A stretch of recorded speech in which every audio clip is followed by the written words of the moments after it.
Are you going to talk about how you screwed this all up? Yeah, for sure.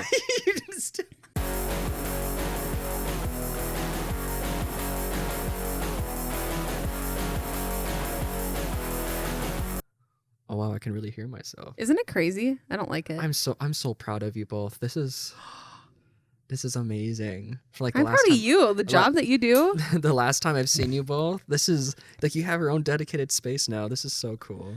I am so happy that I tricked you into being on the podcast. What the craziest thing is, he was expected to come watch you go to the bathroom, and now he's. Well, it's like Chris has like really fun jokes, and he loves his friends and loves his jokes. I was like, oh, he's just joking about wanting to watch me go to the bathroom. Like it's a fun way that he's showing he his. Asks you if you need to go to the bathroom. Chris, you need to be more straightforward with people. It's okay. Yeah, I guess I'm such a podcast nerd that I just assume people You just know assume what that people means. always want to be on it. Maybe he That's didn't also want to. true. Hey, did you see my Spotify though? Number 4 on my most listened to I did see that. my most listened to podcast for the year. Really? Yes. Yeah. I thought you were talking about your Taylor Swift thing. Oh. What was the Taylor Swift thing? You were like in the 0.5% of people, like top people listening to. It was actually I think it was like 0.5% or 0.05. Yeah. Of top listeners across the world for Taylor For Swift. Taylor Swift. It's so it's funny. like he strictly listens to Taylor Swift. That's amazing because the song that I was going to sing for you today was I tricked Bryden Giving to help us move things. Oh, that's but good. Now he's sitting on our podcast. Welcome, Bryden Giving. Oh, that was good. Yeah, that was good. Thanks. It's one of my favorite Taylor Swift songs. Yeah, that's good. I used to sing I'll be sucking on a big old titty. Just because it You rhymed with- never did that. You've never heard me sing that? I guess That's not. hilarious. Maybe I just go to Taylor in my head and I'm like, that's not right. I am okay. I'm glad I tricked you. I'm No, glad this there was is confusion fine. because we love you. I hope. Do you so have plans? much. Like, what's our This time is great. limit? This is the most perfect homework break that I could ask for. So this is great. Are you finishing your master's? So I know You it's super confusing. So I have my master's in occupational therapy, but I actually just started going back for my doctorate. Good for you. Yeah, I really want to be a professor. So I'm a lab. I'm a lab instructor at the St. Kate's Masters of OT program right now in St. Paul. I started last year. So if you have your master's and you're a clinician, you can be a lab instructor. But Yeah. I really want to teach, the evidence-based practice courses, pediatrics, even models and theories for the occupational therapy program. But you need to have a PhD or a clinical doctorate. So I'm getting a post. Do you sleep? Good God. Well, thankfully, my job with M Health Fairview is a 0.6 FT, so I have some time. Yeah. Which is nice. Yeah. Okay. Wow. Yeah, I love it. Good It's for a lot of fun. You do look doctor. Yeah. You do look I know. like a doctor. Zach's like, ooh, Dr. Giving. I love that. Yeah. It's Are you fun. going to go by? Well, yeah. I think professors usually go by doctor if they have a doctorate. Yeah. So I'm not a medical doctor, but I'll be like a clinical doctor of occupational therapy. Yeah. Oh my gosh. Yeah. It's nuts. I could see you on one of those swivelly chairs being like, so what are we in for this week? That's a nurse practitioner, I think. No. Is what I was thinking of. Oh, okay. Like Dr. Victoria. Yeah. Yeah. She's not a doctor. She's only got her APRN. But Nope. that's okay. That's why I said NPR. Welcome to NPR Radio. That's so funny. You're such a dork. What was I going to say? I Well, lost it. Let's go back to Taylor Swift. Because I'll never say no to that. that album that came out. Folklore. Yeah. I think Chris you know. doesn't usually like Yeah, Taylor I'm a Swift, I know, right? Yeah. That's okay. I talk mad shit about Taylor Swift. Absolutely. which I don't get, but that's And- okay. Yeah, but what'd you think of Folklore? I loved it. Bon Iver. I mean, that track is. Goosebumpy. Yeah. It is. I just love him so fucking much. Have you watched her Pond studio sessions on Disney Plus? We watched half of it. Yeah. Does Layla it- got bored. It's it's really cool listening to her talk about because even as somebody who's a mad Taylor Swift fan, I had no idea how deep some of those songs were really about. Yeah. Well, and Jack Antonoff, He's really cool. I saw him and I was like, God, I swear that dude is in another band. I feel like he's a producer. And then she looked it up and he's, so I've seen him in a multitude of other things as well.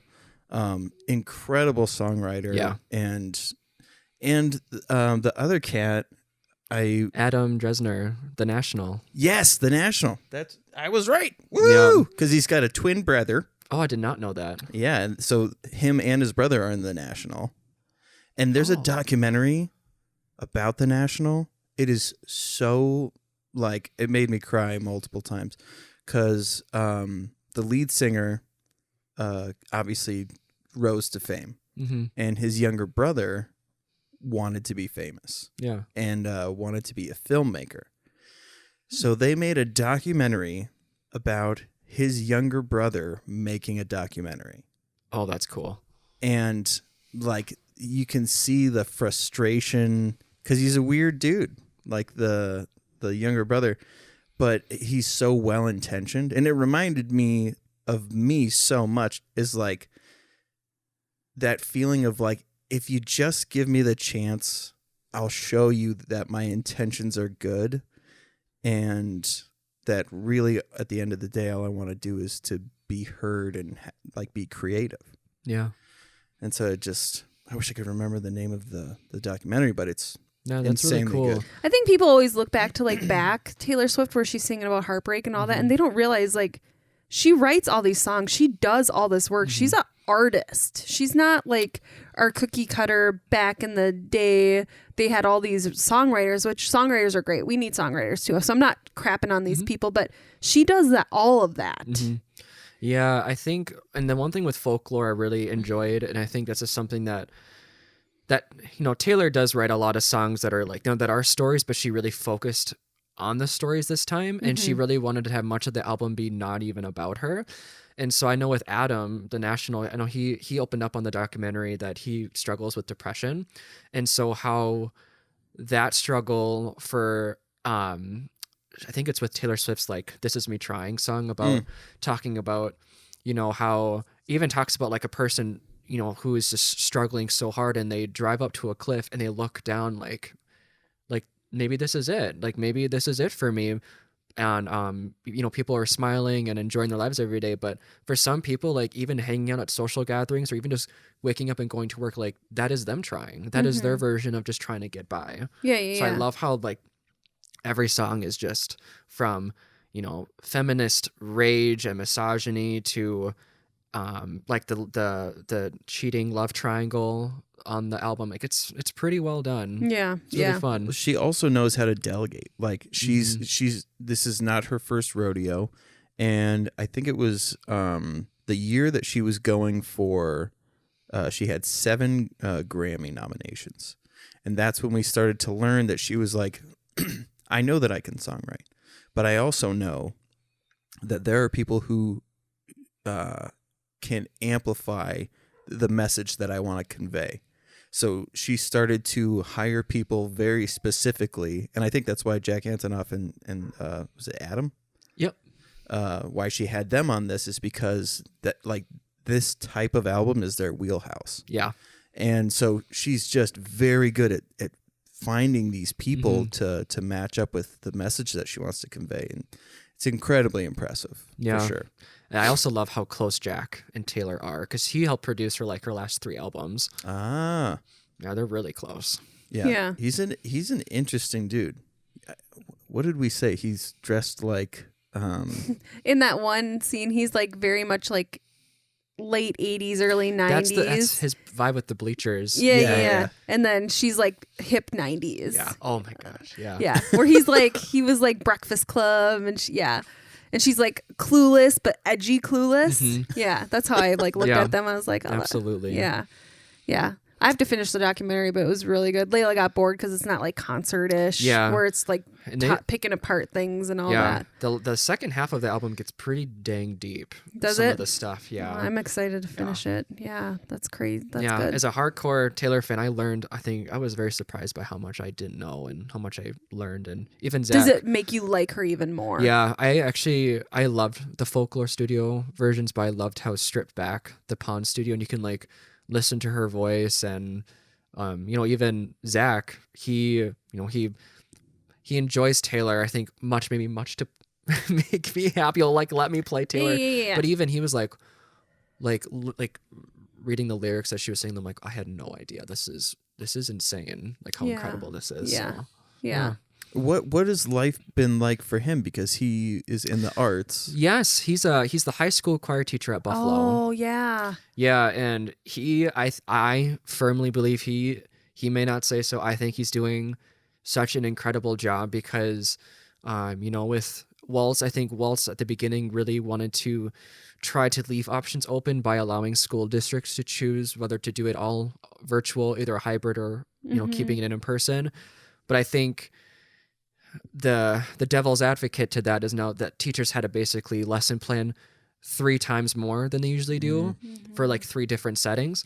Yeah. And so, Buffalo was used to doing in-person, hybrid, and virtual. And so then, they just switched to doing it all virtual, which I think, it's the safest public health option. So they kind of just have to readjust again. Yeah.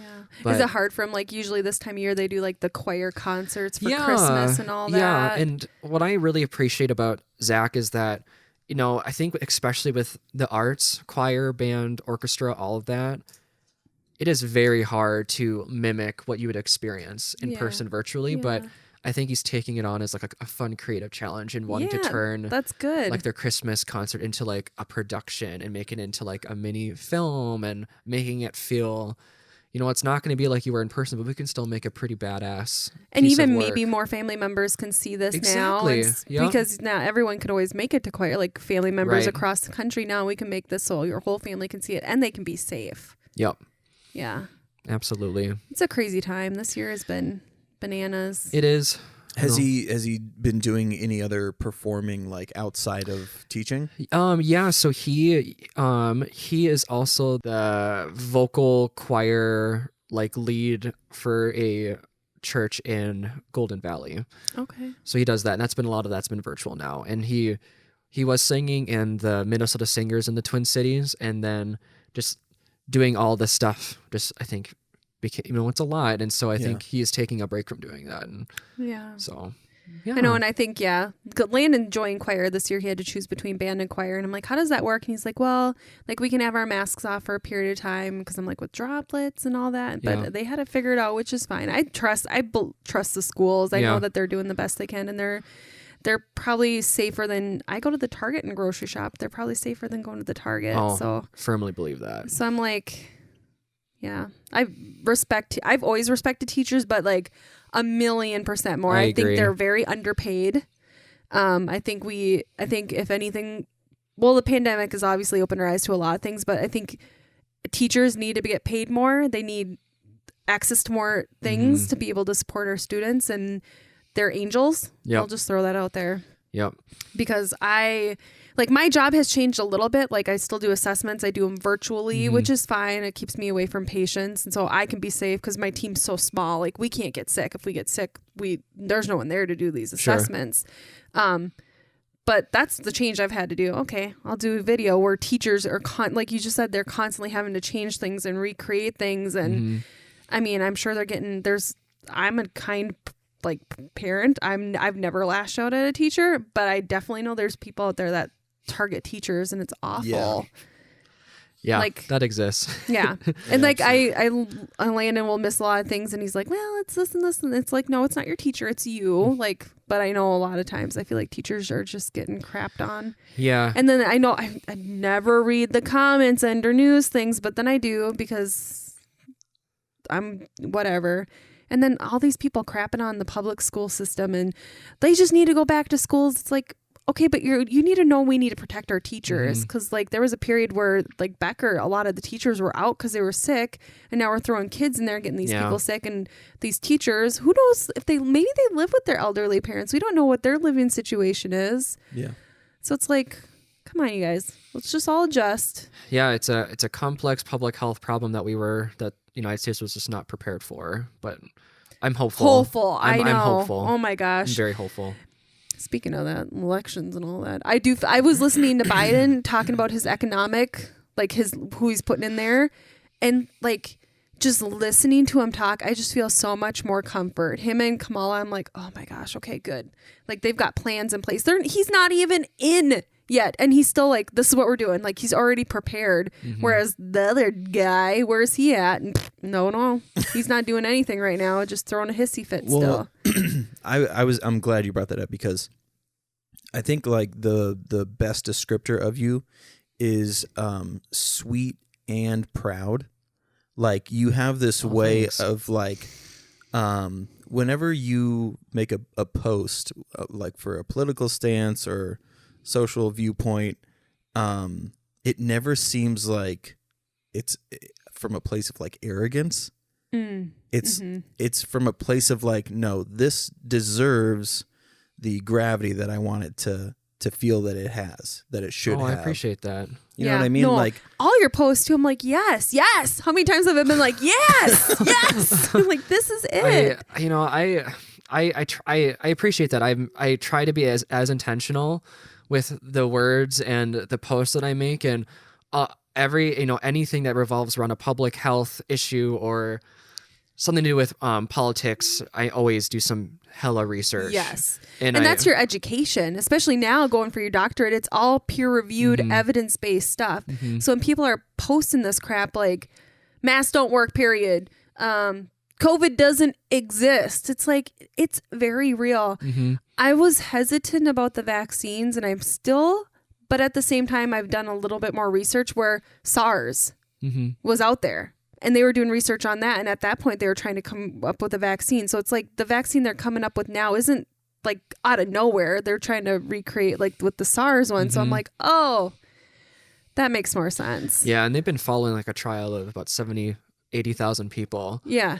For the past few months, they've been trialing this vaccine. Yeah. Yeah. So I'm like, okay. I'm feeling a little better. But it's hard when people post things are not. I have one person constantly that posts crap that's non-peer reviewed or evidence-based. It's just all this crap. And I want to be like, and it's one of those people that just sits on their computer, goes on these anti-vax sites, and it's like, none of this is like, right. But then and I'm like, don't lash out at people. But I get so angry because then you see the other side of it. Like, my mom was super, super sick with COVID, and she's still like recovering, but like she was like delirious from it, like confused, And so it's like seeing that, and it's like, this is real, you guys. Like, it's scary. Yeah, we've had 2 members actually pass away from COVID-19. Oh my God. Because of, I think, just the public safety measures that people just haven't been following. And I think and this is something too I had to learn, and I still am learning how to do better about, is my initial like reactions to things and not trying to get really pissed and really angry and trying to understand like, from their experiences, like why they're frustrated. And I think a lot of people will, I had some friends, they'll tell me like, why do you spend a lot of time researching and posting things on Facebook and picking your battles to reply to comments and such? And I always come from a standpoint, it's like, you know what, like people will bash on social media. It has its pros and cons, but I think really like if you articulate your argument not only well, but like from a kind of a really hopeful and like from a respectful manner, no matter how pissed off and how incorrect and even ethically violating someone's comments are, you might have somebody that might even just reconsider their position. Yes. Like, yep. And I think that's really, that's truly the incredible part about education. And that's why if I first see something on Facebook, I'm like, I let myself be fucking angry and just pissed and think, you don't work in the ICU. You don't work even in healthcare. And you don't have an education, and that's, so. Can you flip that screen real quick? I'm paranoid that it's not recording. It is. Okay, sorry. Oh, don't worry. Don't worry. No, that's the frustration too when they're like hospitals aren't filling up and it's like legally we can't say things. People that work in hospitals, we can't be like, no, this is actually the percentage of what's going on in the hospital. Yeah. But it's so frustrating. It's like in the beginning of the pandemic when people are like, do you remember when people would drive to ERs and like film things and be like, there's no one here, this is all fake? It's like, because the people are afraid to go to the ER, so they're not going there if they don't have to. Yeah. And it's like, that was irritating to begin with. And now people are still like, well, hospitals aren't filling up. It's like, legally, the people that work in them can't say. Like, it's a HIPAA violation, but just know that, like, there's a lot of sick people there. And one thing that I was getting angry about, and this is what got heated, that, like, I saw something, I was angry. I called Chris. Chris talks me off the ledge a lot because I want to lash out at people, but I'm not that kind of person where I'll just, but this one same person posts this stuff all the time. And I was like, I get that COVID, the death rate, it is low. That's not my concern. It's like they're coming in the hospital and these people are super sick. So if your dad has a heart attack, comes in, but this COVID patient needs a bed, it's like, now there's less beds for the normal, like we're in trauma season right now. We car accidents, the bad weather and all that. There's less beds for all these other people. Like that's why we want people to stay healthy so that they don't have to use hospital beds. So we can take the traumas and take the whatever else is. The thing that drives me nuts is when people start to spat out facts about like other things, like X amount of people die from the flu, X amount of people die from this and that. It's like you're not that doesn't negate COVID. Like Absolutely. You're saying all those things. Hey, guess what? That's on top. Now we have an extra thing.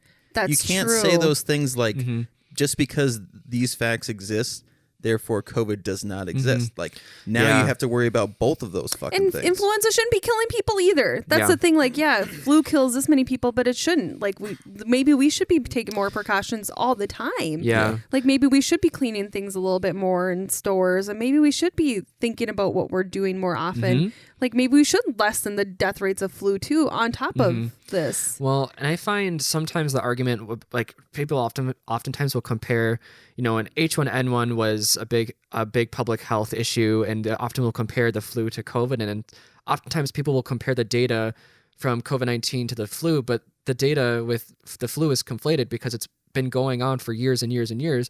And the reason why, and I just had a really beautiful conversation with a neighbor about this, that he's an adorable old, like, elderly man. Him and his wife are retired and they live across the street. And, you know, he even asked me, like, you know, you work in the healthcare field, like, why are people freaking out so much about COVID-19, you know, when we faced H1N1? And I was saying about how with H1N1, you know, we've dealt with the flu before, not with the swine flu, but we were able to develop a vaccine and develop precautions safe enough for people because we have dealt with the flu before. It's like a sibling virus. Whereas with COVID-19, no one in the world was ready for it. We didn't have any technology. We had no standards. We had absolutely no idea what it could do to us.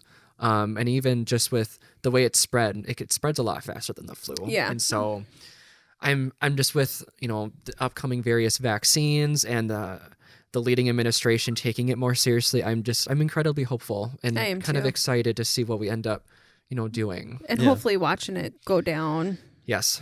Well, and I hear, like, with the election, like, it's unfortunate that people don't want to hear that we shouldn't treat Trump supporters shitty now that we've won. Like, people don't want to hear that. They want to lash out because for 4 years they feel that this was getting rubbed in their face, that Trump was their president, and yada yada yada. But, like, nothing will get better if all you're gonna do is, like, yeah, you know, we won, that type of shit. Yeah, I know. I did that at first. I did the post of the he's fired, and then I was like, you know, I'm just gonna remove that. Like, if Biden's big thing is about being united, I'm not gonna lash out at these people and be like, haha, he's your president now, suck it. Like, it's true what you're saying. Like, I've like these people posting things and all that. It's like, I'm not a better person than them now if I'm starting to rub it in their face too. I'm happy he won. People very much know who I voted for and what side I go on. Right. But yeah, the rubbing it in people's faces and nah. Well, and the educational part, like, rather than, this is a really great opportunity to educate people and be like, look, I know how you feel. This is how I felt when Trump won Mm-hmm. 4 years ago. It's a really gut-wrenching thing. I hate that you're going through that right now. But I hope that you know that this is an opportunity Mm-hmm. for us to come together. And like at my own work, like I've been able to educate people on basic things. Like there was somebody who still thought that Hillary wanted to do the basically full-term abortion thing without knowing that there was one case where a woman in New York was basically going to be forced to give birth or to carry a stillborn child to full term. Yep. And people conflated that and turned it into this thing. Yeah. And I think they them forget, they don't realize that like it's a stillborn child and it's causing this woman significant trauma. When that started to get circulated, they omitted the stillborn part. Oh, They of course just they did. Yeah. So, and then I had coworkers who said they're worried about getting carbon monoxide poisoning from wearing the mask all the time. Carbon monoxide. And I was like, that's not. First of all, that's not the same. And then when thing. you tell them, like, my sister-in-law works in surgery, neurosurgery, and she wears like thick masks. She's done cases for like 12 hours in a mask. It's like. And that's what I said. I was like, do you think that all of the nurses and doctors are just dropping left and right? They have to wear masks. Carbon monoxide. You get that from gas. You get that from your furnace. Yeah, and my coworker was like, "Oh yeah." And so it's like these basic things. I could have been like, "No, you fucking idiot." And been an asshole about it. But it's like, no. I understand that you're afraid. Like rather than saying you're so stupid for having this irrational fear, coming from the place of like that's gotta suck to have this fear. Absolutely. I think I was definitely in the camp too at the beginning when Trump lost the official re-election. I think for a lot of queer people, people of color, immigrants, I think it was just like we just felt like it was a nice fresh breath of air and relievement. Did you feel like your shoulders like kind of like I unclenched my jaws because I know like on the docket was I think and already Trump has already passed laws to make it harder for queer couples to adopt. Yeah. So like right now religious organizations or adoption agencies can out of religious rights not allow queer people to adopt because it's against their beliefs and such. And I know they're talking about all of these things and because from a lot of us within these communities and, a lot of women too, we can't even like think about our civil liberties besides like beyond our human rights. So now we get to finally, I think, breathe and exhale now in a sense that we don't have to think as much about that. And we can start working on, helping to, progress our country and make sure everything's There's equitable. still going to be arguments because of the way that the House representatives, right? It's still majority Republican. Senate. So what's super interesting about that is what's happening right now is it's a pretty close-knit race, and so we're relying on the outcomes in Georgia happening in January because it's a runoff race because it was so close. Oh my gosh. So actually there is actually a chance that the Dems can take the Senate. Well, even if they don't, knowing that your top representative has your best interests at heart, so you at least know, because like Obama was constantly fighting. Yes. And like the people underestimate like how just relentless he was in making sure that people had rights and was trying to be as fair as possible. And so just knowing that you have the top representative in your corner, you at least know that you're not alone. Whereas when Trump was in there, it was like, oh, everyone's against me. Yeah. Yeah. And I think the hard thing too, even with Obama's presidency, is that they had it was a Republican Senate, so he couldn't get even half of the stuff he wanted to get done anyway. And even Obamacare wasn't even what it was supposed to be because he had to tweak it as much as he could to at least get Republican satisfaction. Exactly. Yeah. Yeah, it's crazy. I bawled when the results came. It came up on my phone. I was driving to work, and Layla was with me because she was going to ride with her grandpa to Sam's Club or wherever they were going. And it popped up on my phone. I had my phone in the thing, and it said Joe Biden officially, and I just started crying. And I was like, oh my gosh. And I told Layla because we had been waiting and Layla was so happy.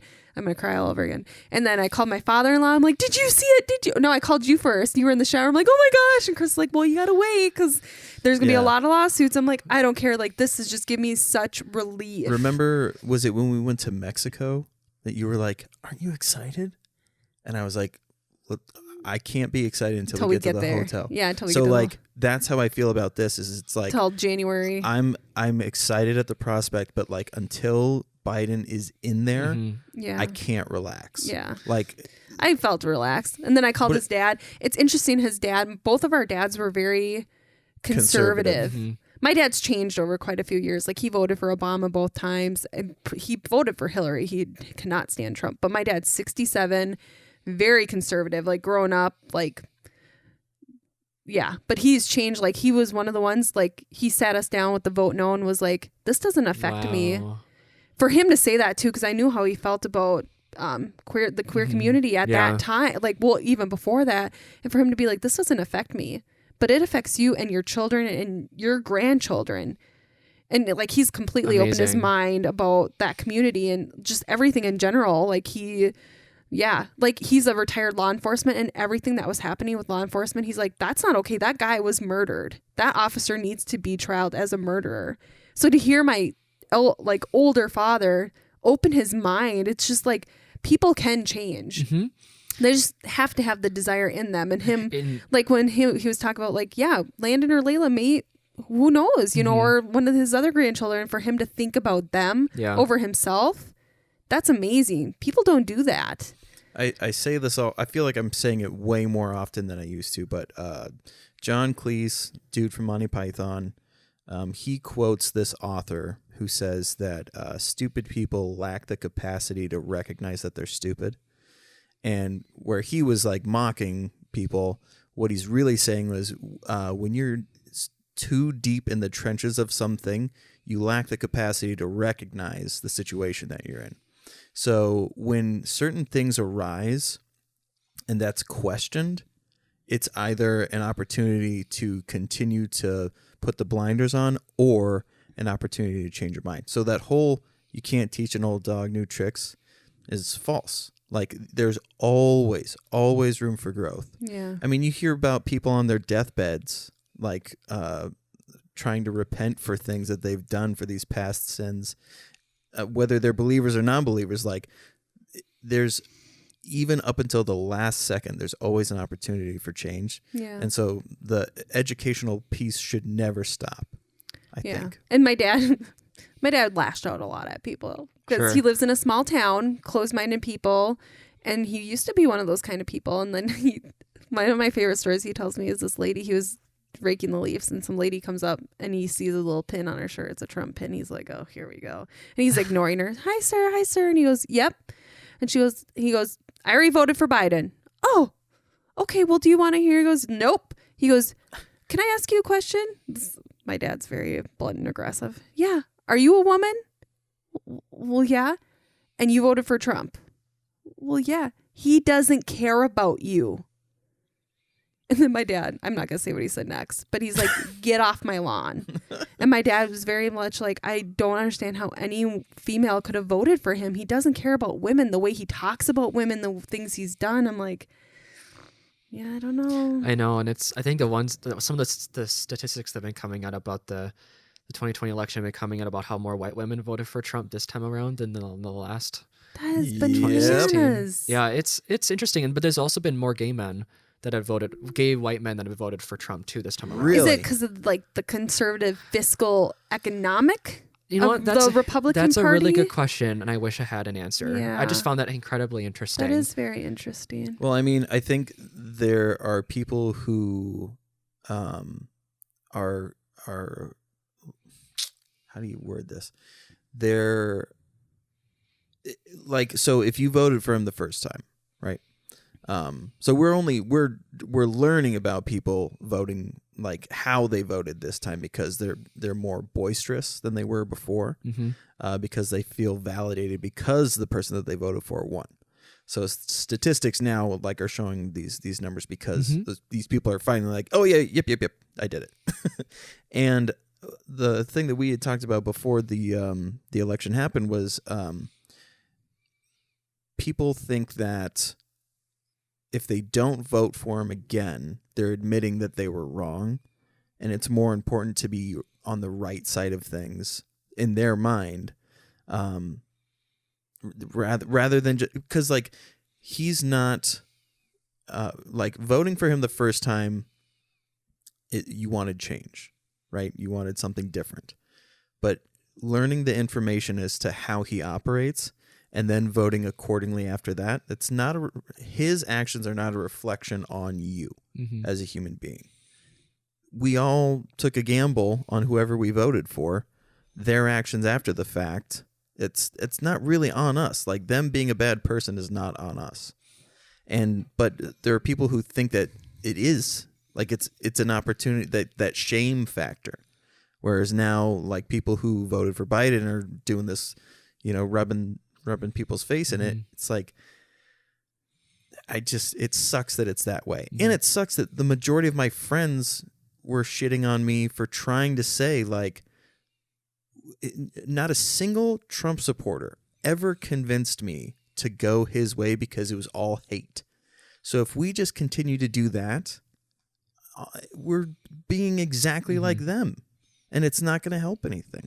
I get so frustrated. No, yeah, and you have every right to be frustrated, and I think at least, I mean, of course, like all of our social circles are like, I know my Facebook is primarily independents and Democrats and a lot of liberal political spheres, but progressive stuff. But I think like the initial phase, like I'm from what I'm seeing, and like I think it's what did Zach call it? My realistic idealism, maybe. Oh, okay.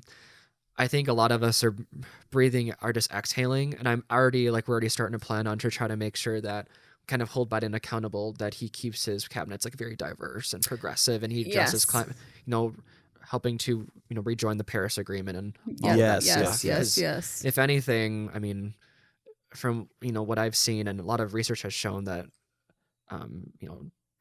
Democratic Party members, or like even with my all of our generations, we're a lot more politically active. So I'm really hopeful and excited to see what that. Even his economic people are so diverse in who they are, and they're educated. That's another thing too. Like Trump put a lot of his family members in these different areas where it's like they're not even qualified. Yeah. It's just nice to hear these people that are qualified for these roles and are educated on it. Like poor Dr. Fauci, like he is so educated and such an intelligent man, and for him to have been shat on by it's just awful. Like he didn't want the pandemic to get to where it is. Like he was trying so hard. And it's just like, and then now all these people on this side hate him and don't know, like, did you educate yourself on Dr. Fauci? I think people found it easy to shit on Fauci because he doesn't sound like he's educated. Like he sounds so much like he sounds like a typical New Yorker. That's what's so funny. It's like, it sounded like, yeah, so you guys gotta wear your fucking masks. Don't go to the deli no more. Like it's the moniker that it's like seems that he has. So I think people were like, I don't know about you. You sound like a stereotypical New Yorker landlord. I don't like the things you're saying. And let's talk about the first female vice president. That's another. I bawled that. Like can't talk about him and cry again. But just like the hope for my daughter or like any female, it's like like let's get this diverse. Like we need it's good having a male and female in power, because then like, and I appreciate that Biden was really intentional in picking a black woman as the vice president. All I know is that I'm hopeful. I'm willing to put in the work, and I'm also be interested in taking a political science course in like the psychology of the 2016 to 2020 period of what that's like, because it's an anomaly, that's for sure. I can't believe we lived through that. Like I think about it too. Like I was waiting for these last 4 years to be over. Did you notice me messing with the nub? I noticed the last 4 years, it's like, how did I live through the I remember being like, okay, 4 years, and then we can, hopefully something better will come. And now we're here. I can't believe it's here. Speaking of being here, do you watch Schitt's Creek? We do love Schitt's Creek. Oh my gosh, I love Schitt's Creek. Bryden, I'd like to find out which Schitt's Creek cast member you are. So Let's do it. If you don't mind. Not at all. You just show them. Buzz We're not nervous. touching. No, I know it. So I'd like you to pick a wig. Bottom center. Third row. This one? No, this one. Yeah, the long one. Okay, I'm going to take a screenshot. That way I can post all the things. Okay. You're in an ad, baby. Oh, why did it Baby. do that? Oh, no. Yeah, okay, click on Baby, it. baby. What's going on with your BuzzFeed? Mm. Oh, pick a Mariah Carey song. We Belong Together. Emotions. Hashtag Make sure beautiful. you take a screenshot of it. Okay. One sweet day. Obsessed. Dream lover. Always be my baby. Touch my body or fantasy. Obsessed. Okay. Sorry, Eminem. Did you take a screenshot? I will. Do you need the question too? Yeah. Oh. Because then I'll put it in it'll be right here. It'll float somewhere over around here. Keep your receipts. Okay.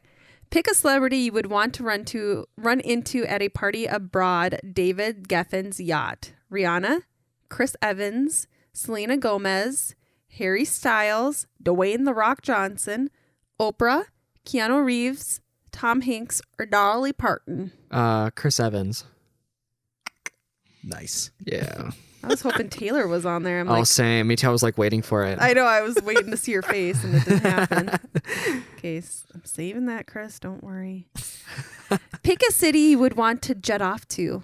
Ooh. Tokyo, Berlin, Madrid. This is like not pandemic. Let's think that way, okay? Sure. Madrid, Mexico City, Los Angeles, London, Buenos Aires, Miami, or Vancouver.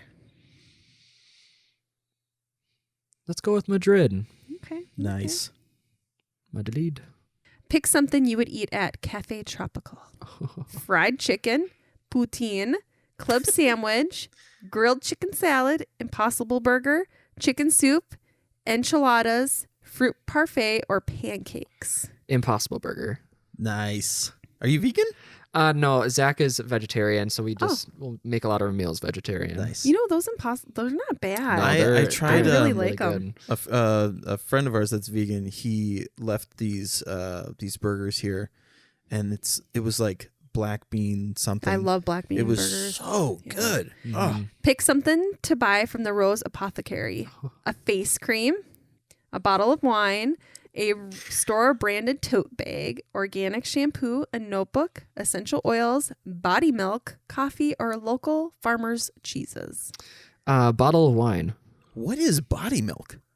It's like body cream, basically. Okay. Oh, okay. Did you watch?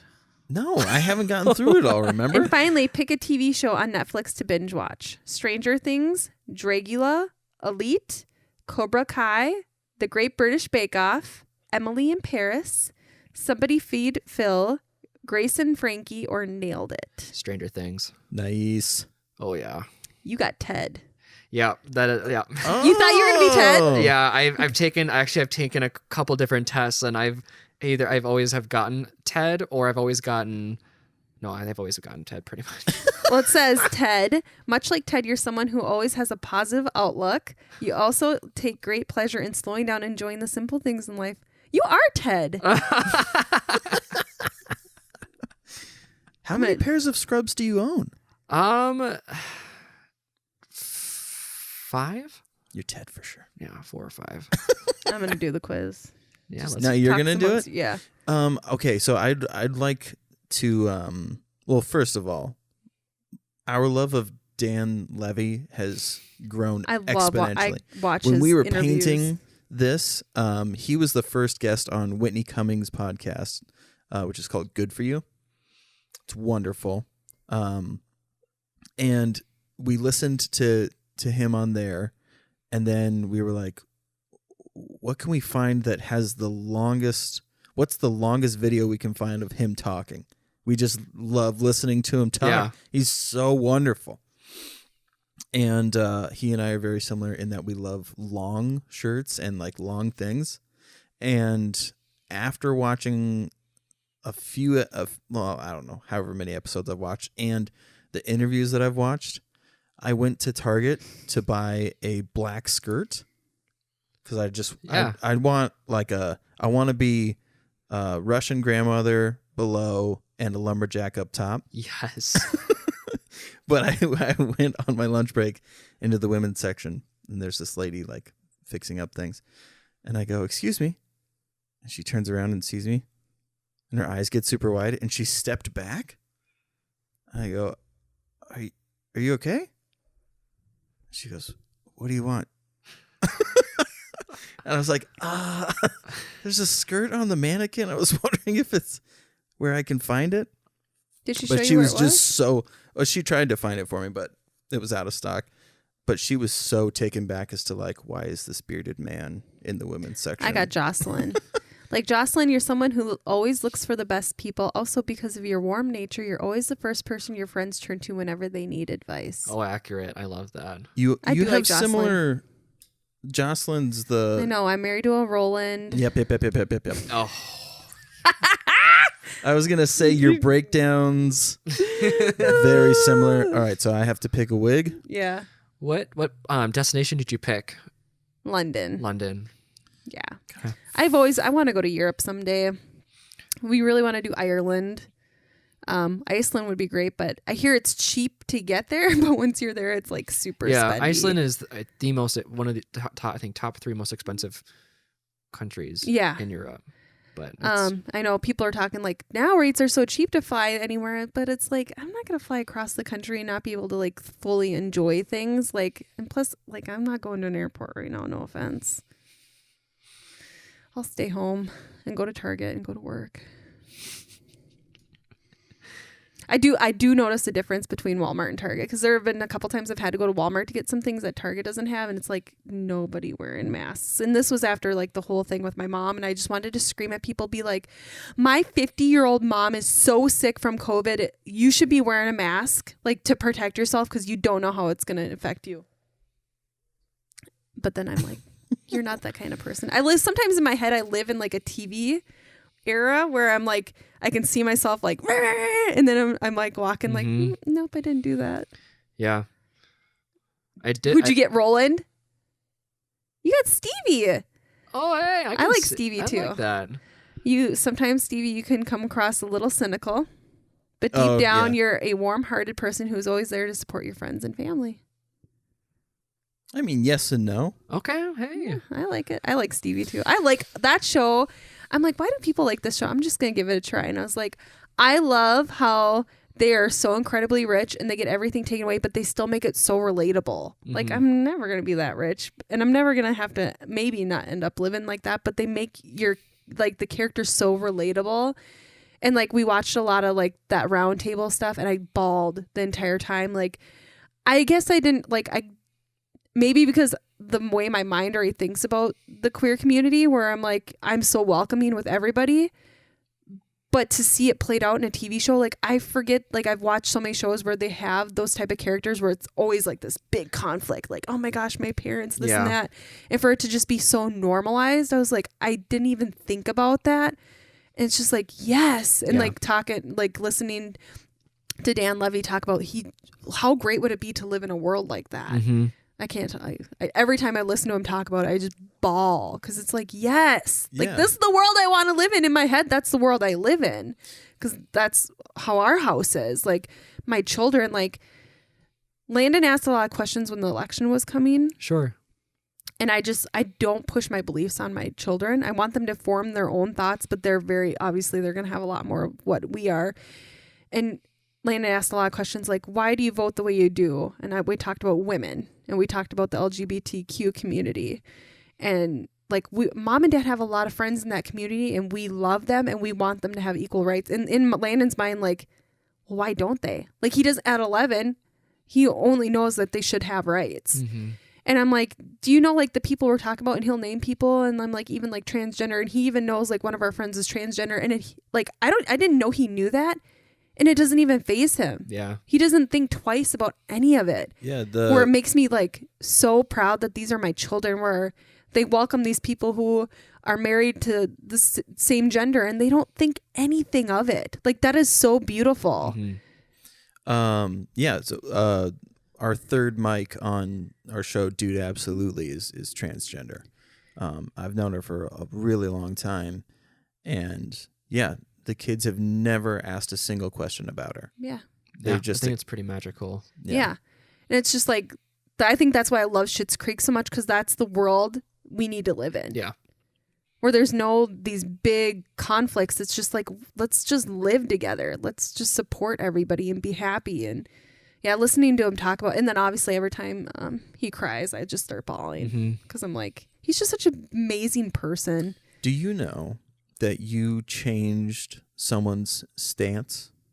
Like you literally changed You as a person. my younger brother's life. I think he actually reached out to me on Facebook, and I've been not good about checking my Facebook messages. Josh? Yeah. Really? Yeah. So he's Mormon, and at the time that marriage equality was up for voting, he had a pretty hard stance on where he was at because of the church. Sure. And I remember like I was trying to convince him otherwise. And that's why I had him come over when we did that shoot with you and your friends. Yes.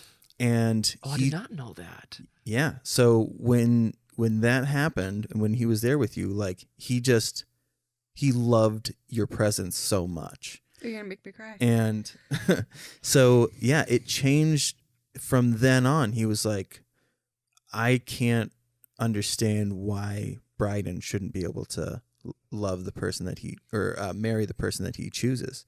Wow. And it was so, yeah, his entire stance on the queer community is completely changed, which is incredible because it goes against a very like strong belief that he has. I just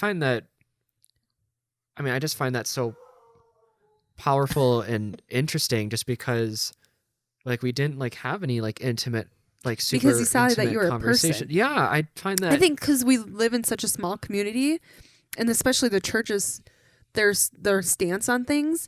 So you grow up in this small community, small stance. You're not exposed to a lot of people in that community, and then to see like, oh, you're just a regular person, and I think that's big.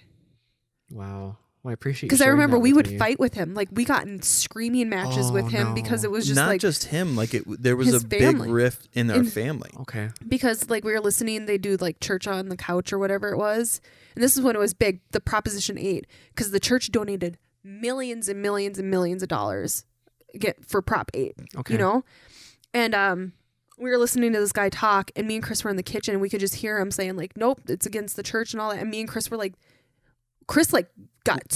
Well, okay. So what happened was I heard him say one thing. And I just went, and that's it. That's all I did. And my younger brother heard that, and they were on pins and needles already. Because they know our views and all. And so he ran downstairs and apparently told my brother and sister-in-law, and they were like, we should feel safe here and not persecuted. And I was like, you can't. I hate you are we've created this weird thing where if you are intolerant of intolerance, you for some reason are just as bad as them, but that's bullshit. When it comes to human rights, I don't care. To me, it's an objective truth that you're wrong, and feelings are completely aside. It doesn't fucking matter. I will never yield to this whole being intolerant of intolerance. It's bullshit. It's an oxymoron. Like what you're really saying is like, oh man, fuck you for fighting for rights. Like, no, fuck that. So all I did was laugh. Family freaks out. Huge screaming match. And so they left because of all I did was snicker at this one thing. And things cooled off. They came back, and my brother was like, he apologized for everybody overreacting, and he was like, and was like, do you have something you want to say? And I was like, I'm not apologizing. Absolutely not. For one, I didn't say anything. Two, that speech that I just gave you, the intolerant of the intolerance, is bullshit. You can't conflate the two. And so that's how strong Josh's feelings were, right? And then just you being you. And that's all it takes, is like having one example in someone's life of they're just a normal human being. And I feel like people think that there's some type of agenda, or like you're conceding to something by admitting that someone's just normal. They're just normal human beings. And it creates conflicts where there don't need to be conflicts. It's fucking wild. Little do viewers know that if you look at me for a long duration of time, you do become gay. Hashtag the gay agenda. Dude. So our third mic, her name's Mara. She has this bit, which is so funny. She's like incredibly good at dry humor and like deadpan. So she's started writing jokes because I'm a comic and the other comic, it's like that's what the show is basically. We test out jokes and things like that. So she started to test out jokes, and she was like, I'm starting to tell people that the gay agenda, it's real. Yeah. And so she goes, you remember those frogs? Yeah, we did that. We turned them gay. Have you heard that, the gay frog thing? No. So there's this guy, Alex Jones, who's out of his mind. He was on the news and was screaming, "They're turning the frogs gay!" Oh. And it's this really hilarious Oh my outburst. So Out of she's all like, the animals, frogs, huh? Yeah. yeah, Why frogs? They're not What? even that cute. yeah. But then she talks about going back to. Did you ever see Ace Ventura? Oh, Nature Calls? The old one, like the very Pet first one. Detective? Yeah. So the villain was transgender, and that was I like, don't remember that. so yeah. that was supposed to be like this big thing. So like he makes out with her at one point, Jim Carrey, and freaks out when he finds out that she's transgender. Mhm. And because it's like, oh, she tricked me, and this like really awful thing, like looking back on it now. So she's like, another part of the gay agenda is we're going back and fixing old movies like that. And so you go back, and Jim Carrey's character goes, oh, well, good for her. I'm going to make sure that she spends the rest of her life in a women's penitentiary. Like, it's just fantastic. I love shit like that. That's amazing. I mean, on a very, I still think it's just incredible that Josh felt that way, because really, I mean, people don't know, like, we didn't like just sit and have a heart to heart about anything. Like I think we maybe we shared a conversation a handful of times during this shoot. So I just find that so unreal and beautiful that. Don't make me cry again, man. It's like I didn't do anything. Like, I just was like there, and we worked on this cool project together, and he was there, and we maybe exchanged a few words, and I didn't know that was a reason why he was there and such. I think that's cool that he was even willing to Open his mind. Yeah. Yeah. Well, it wasn't even that. So he was kind of getting into photography. So I just did it under the guise right. of that. That's right. I was like, all right, so this is what we do. And, but in the midst of that, like my agenda, so I had a gay agenda.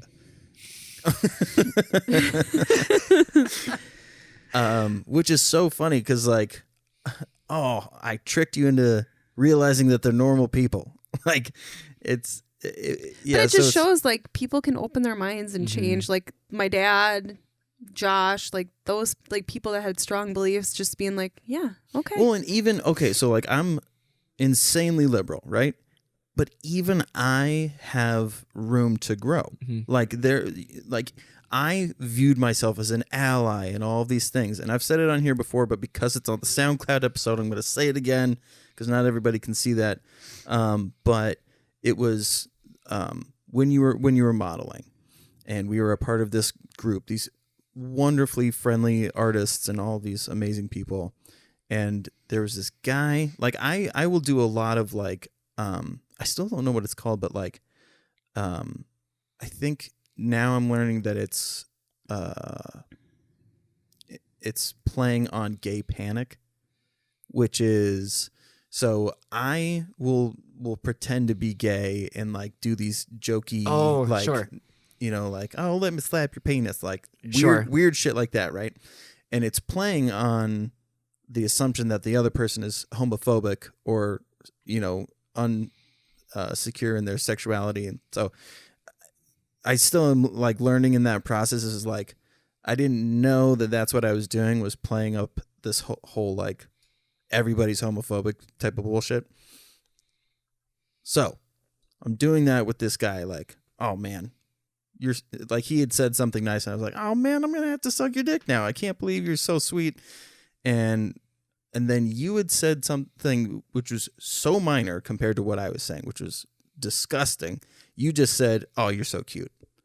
But and I went, hey man, just so you know, like, if a girl said this to me, da da da da da, and you were like, what the fuck are you talking about?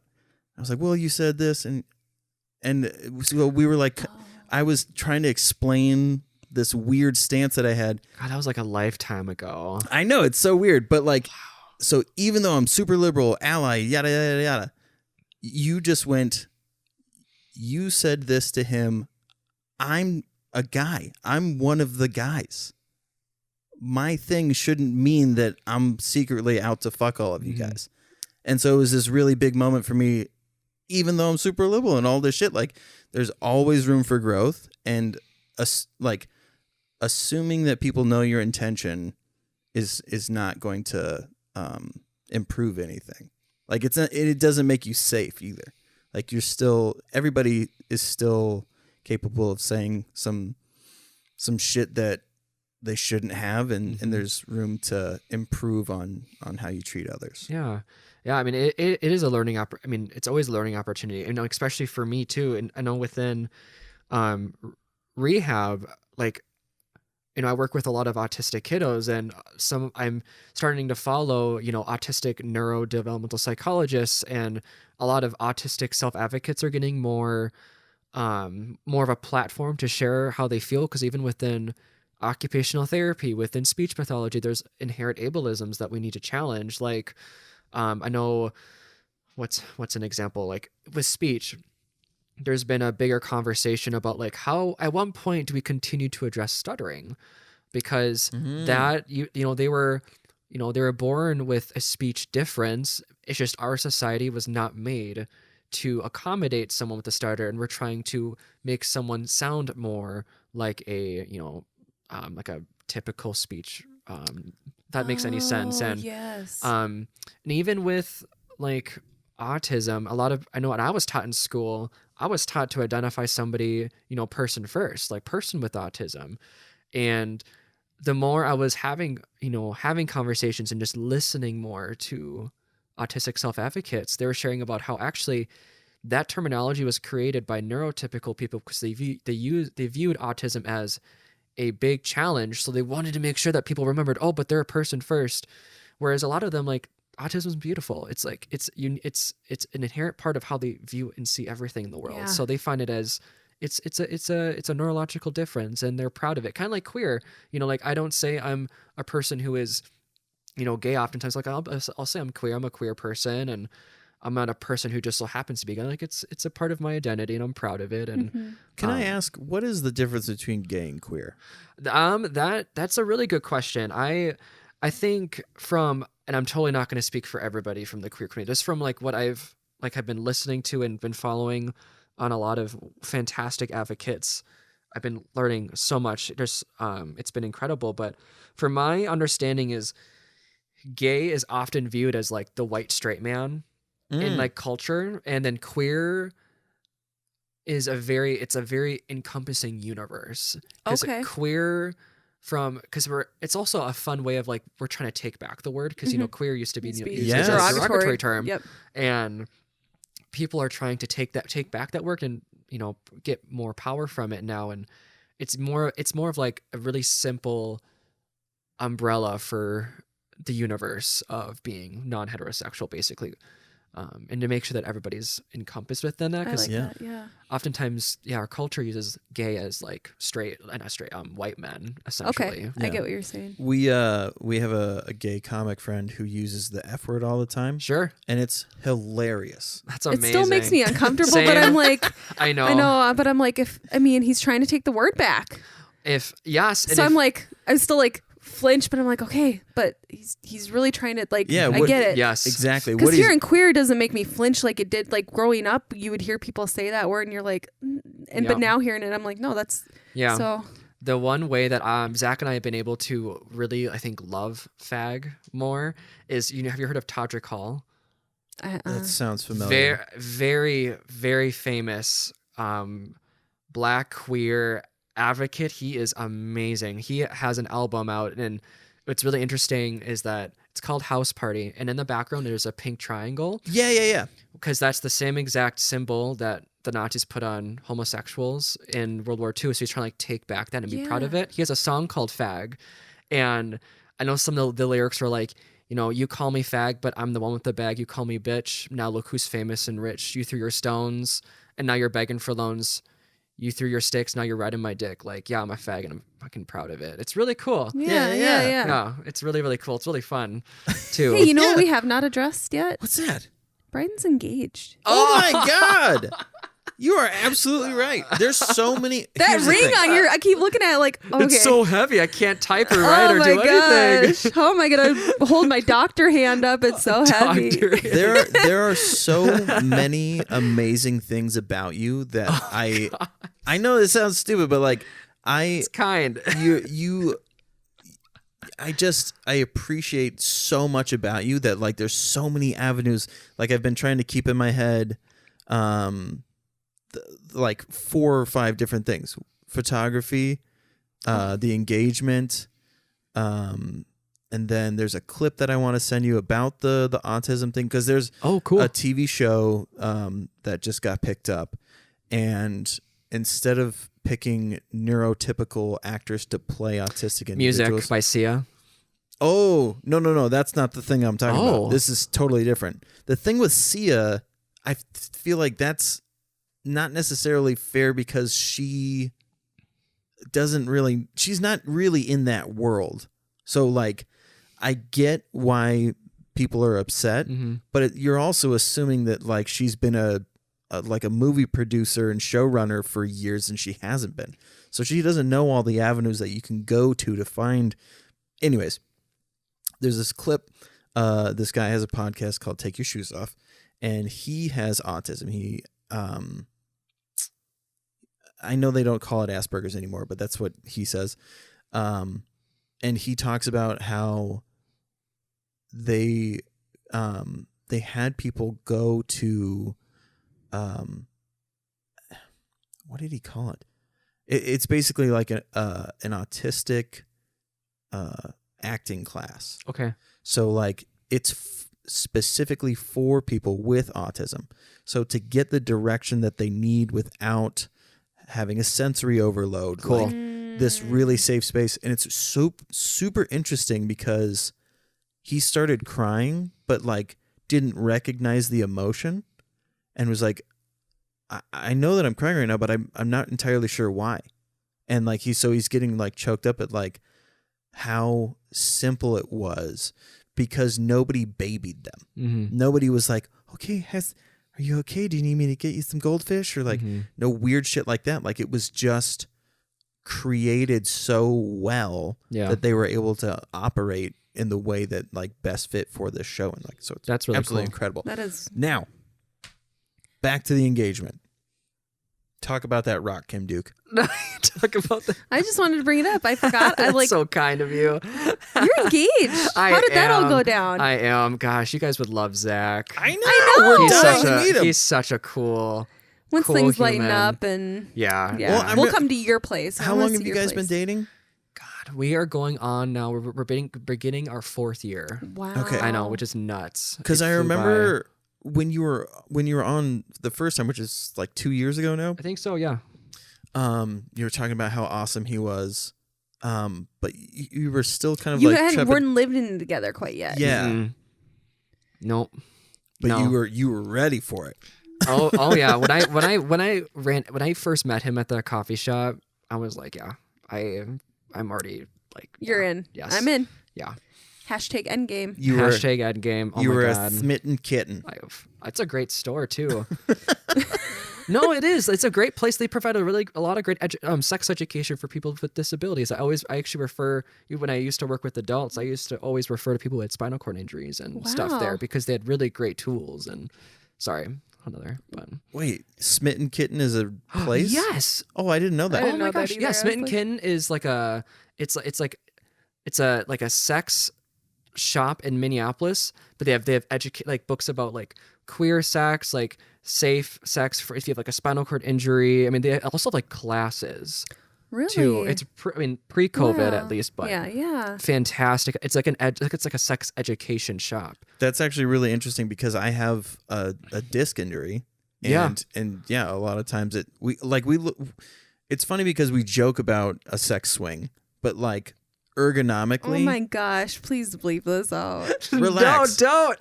Because it sounds stupid, but like, Oh, it's gonna make things a lot easier, I'm sure. yeah, like there are painful things. Like I don't You would be in the swing. exactly. Is that- Yes. But like, I'm sorry, Kim. it's so funny because like when I was going through like the worst of Yeah. my shit, I was telling doctors like I have 3 basic things that I want to be able to do. I want to be able to walk and play with my kids. Yep. I'd like to be able to have sex with my wife Right. because and I'd like to just not be in pain. Yeah. Like that was it. I didn't want to be able to like start Run skating or marathons, yeah. snowboard or anything like that. Like just very plain things. And like sex with your partner like is a huge It's thing. a fundamental relationship thing, but I mean, there's a lot of people that are asexual. But if that's something that's important for a relationship, yeah, it's a huge change. Yeah. Well, even like people who are asexual, like because we have a friend who's asexual, and she realized like really I just want that emotional connection. Yeah. So even if it's not physical, there's Right. still that romantic Intimacy. element. Yes, intimacy. There we go. Yeah. Totally. Yeah. So I mean, I that's on me. It has nothing to do with like No, I know. you know what I mean. So like, if anybody should be embarrassed, it's me for being an old man, and How is your back now? it's better. I've been slacking on my. We've both been slacking on our exercise. Once yeah, we put the house too. up for sale, it was just like all that stress and making sure my house was like tip top condition, like constantly, Sure. and like worried, like getting, and then obviously with kids and the pandemic and school and all that, it's like my exercising. I was exercising every single day for That's like impressive. a year, and then it was like since probably August, Yeah. and so I'm like, all right.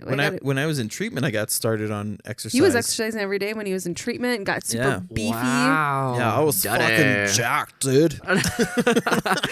But it's easy to fall into bad habits, especially like, well, I'm just going to eat. Why exercise? Yeah. Yeah. But also, big thing with health is taking care of your body. That will help you stay healthier. And mental health wise, Yes. it's better for your mental health, for your recovery. Yeah. Well, Yeah. and I wasn't working too, so it was easier to like set aside 2 hours to Yeah. to do all the shit that I needed to do.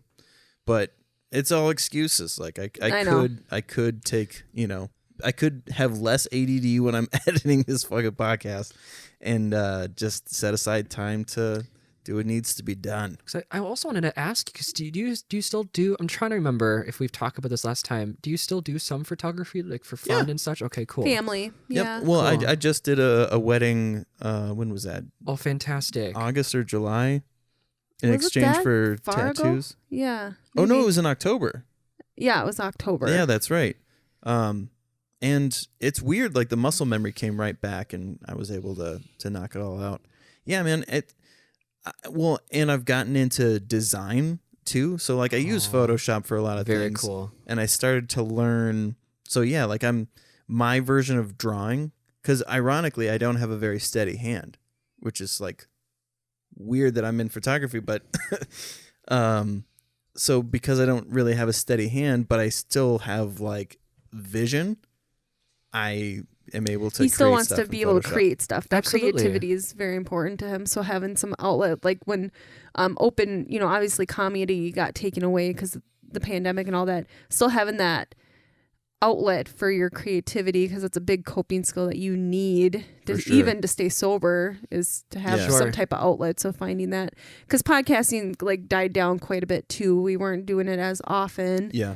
And then just still having that type of outlet you That need. raises a good point. So your degree is in what? Occupational therapy. Okay. And you're doing more study though on the brain? No, I mean it's confusing, definitely. So yeah, I have my master's in occupational therapy, and Whoop, whoop. that's thanks. And to be a practicing occupational therapist now, you can have your master's, but you can also get a doctorate. And so I just started off with my master's, because at that point I wasn't sure if I wanted to get a clinical doctorate, but I've been in the field I think for 2 years now, still a baby, and I love learning. The more I'm helping out with the lab courses at the programs at St. Catherine University in St. Paul, I'm just like, gosh, in the future, I know I want to teach as a faculty member. Yeah, So it's a good, and even so, maybe if you don't do it right away, it's a good like retirement kind of job. But I mean, so are you interested in the neurological stuff? so in OT we don't focus as much on like the brain, if anything. I'm saying you personally. Oh, yes. I think for me, a huge thing I'm trying to advocate for within OT, and not even just OT, but just rehab in general, is focusing on someone's strengths and like appreciating their differences. Because oftentimes, like when people hear someone's autistic, they're like, "Oh, what is he? He must have really bad behaviors, or he has really restricted interests." Instead of like and turning that into like a strength, like we all have our interests. Like I game hardcore like all the time, and just really coming at from a strength based and accepting position, because what's the word? Oh yeah, from like a social model of disability. Yeah. Oh, So, okay. like our environment, our teaching, our everything they're not made for people with disabilities, and we need to change that instead I of trying agree. to change the person at the Instead of client throwing them on level. IEPs all the time, like how can we Yes. make the classroom more accepting No, for all these exactly. people, instead of putting them like they already feel outcasts, Mhm. like, and then now you're really making them outcasts because Mm-hmm. and IEPs are great. I'm not downing on them, like we need them now, but how can we make the classrooms accepting for everybody? Yeah, and like one thing too, especially for autistic kiddos, the way that their brains are formed, that if you even if they can speak full sentences, auditory instructions oftentimes will go in one ear, not the other. They don't register it as easily and as well. And so like if they're upset, I mean your language, I mean this is for even for neurotypical people. When you're upset, your cognitive functioning, your control, everything hella decreases, right? When you're at your most upset. Yep. And so the way even with we teach, like we need to teach differently. So like I'm trying to advocate for more like visual learning instructions. So because a lot of kids, it's a relative strength visual learning is essentially. Yeah. And so like structuring our work tasks to have visual instructions, like showing pictures of what we should try to be working towards, instead of just saying, cut this out, write a sentence, because that just will oftentimes. Yeah. So. Over the last maybe year and a half, I've wondered if I'm somewhere on the spectrum, because there are things that like I lack in, and it feels like there's like a literal empty room sometimes when I'm searching for a thing, and it just like drops off. Like in conversation, like over the last 6 months, it's been super apparent as to like when I try to find a word for something or explain a stance that I have, there's just things that I just don't. I can't, not that I don't understand, like it feels like I just can't grasp it. It's one of those things where it's like a friend of ours has a joke where like the only thing keeping me from having diabetes is going to the doctor and having him diagnose me with diabetes. Like it's like one of those things where it's like you get scared of even looking into it, because I already have so many other mental health issues that it's like I don't know if I can handle one more I fucking think there's thing. still a stigma. I mean, there's obviously a stigma against a lot of mental health disorders, but I think autism has such a big stigma against it still. And I think it's like over the time we've learned a lot about it, even like in my role, learning more about it. Because I mean, we see a lot of kids that come in with behaviors, and oftentimes they are somewhere, they're autistic, and it's like trying to cater to their needs. Like, yeah, they were probably like a lot of times they'll maybe come from school with police because they acted out in school, and it's because they were so overstimulated. It's like we need like schools are trying to do better. They have sensory rooms and stuff like that, but I do agree, like making there just needs to be more education. I feel like even like just learning over such a period of time. Yeah. There's a lot of great Facebook groups for people that self-diagnosis is a really cool thing, because actually the autistic community themselves welcome like self-diagnoses of autism. So there's even groups online where you can kind of go in and have conversations, and they 100% respect that. Like it's a pretty cool thing to witness and be an ally of. That's really interesting. Yeah. I mean, and I think the other trepidation is like when I got told that I have astigmatism, which is super fucking common. A lot of people have it, but I like had tears in my eyes. Like things have so much gravity with me. Yeah. I'm one of those people where I'm like, it's not going to define who I am. But that's how I've been for a long time. But you do, like, once you get a diagnosis, it overtakes you and you feel like it defines you, when you don't need to let that diagnosis define you. You define that. Well, it feels like that thing takes away from me. Oh. You know what I mean? It feels like an actual thing goes, oh, hey, it's like having a class schedule, right? At the beginning of the year when you're like, okay, I've got period 1 with, science, math. And so like, it feels like another thing gets added onto the schedule, and you're like, I already have so many fucking classes that I'm in. Like, I feel like it's nice having an answer. For sure. Like being and that started to change. Why and if I hadn't gone through treatment and learned what I have learned about the brain, they would continue to be these emotional things rather than objective things.